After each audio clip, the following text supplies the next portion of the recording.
So your maximum volumetric rate on a Prusa slicer, it's going to be 8 millimeters squared, cube, for petg, right?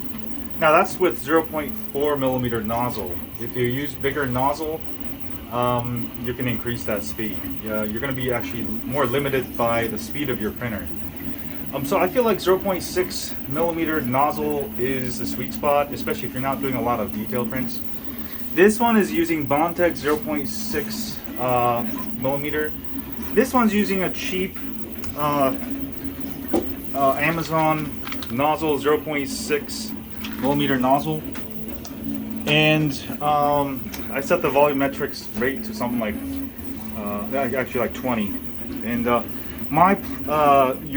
once you use 0.6 millimeter nozzle, your limitations isn't really the maximum volumetric rate, rather becomes how fast your printer can go. I mean, based on my latest experiments, that's what it seems like. That one's at a just regular 0.4 millimeter nozzle, just the standard stock. Now I do feel like 0.6 millimeter nozzle is going to get you faster speeds. Also, if you don't, again, you don't need to do detail. I'm only doing also 0.2 millimeter layer height.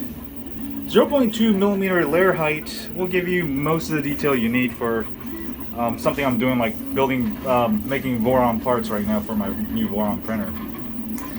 So I think 0.6 millimeter nozzle is definitely the sweet spot for this printer, unless you're going super high detail, unless you're going below 0.15 millimeter.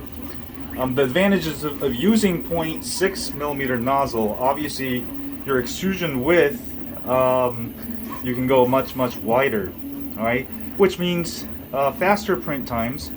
Also, you're not limited so much by the max volumetric rate, especially on materials like TPU. I've tested this, and you don't actually need to buy a Bondtech nozzle like I have here, because like I said, you're going to be not limited by the max volumetric rate, but how fast your printer can print at a certain point. And that's where 0.6 millimeter nozzle, you can grab these cheap ones here, and you'll not limited by the max, you'll be not limited by that, but rather the printer's speeds. At a certain speed, this printer just cannot keep up, and you'll get like, instead of a circle, you get like squiggly circle, you know. So something to think about if you want to print faster on your Prusa MK3S. I do truly believe that you don't need to get the Bondtech nozzle, unless you want to, because it also starts at 0.6 millimeter nozzle. You just need to get any kind of 0.6 millimeter nozzle, and that's going to give you like at least like 30% more volumetric rate. And at that volumetric rate, the printer cannot keep up, even if you made it to, you know, there's a certain limit to this printer, how fast you can go. So something to think about. But printing pretty good, 0.6 millimeter nozzle. Really like it. I can print parts faster, stronger. And I'm with 0.4 millimeter nozzle, I'm never going below layer height of 0.2 millimeters. And now I also try 0.8 millimeters and 1 millimeter. And what happens is it's just too much extrusion of material, and you get a lot more stringing. So that's kind of, I'm sure you could tune it to some degree, but you're gonna need higher retraction settings. So I feel like if you want to go faster, 0.6 millimeter is definitely the way to go, and you're not going to be so much limited by max volumetric rate, especially for TPU material, which is why I try to experiment with these different nozzles. But I really found my sweet spot, I think, and I highly recommend the cheap 0.6 millimeter nozzle on Amazon. You can get a ton of them for like, I don't know, like $10 or something.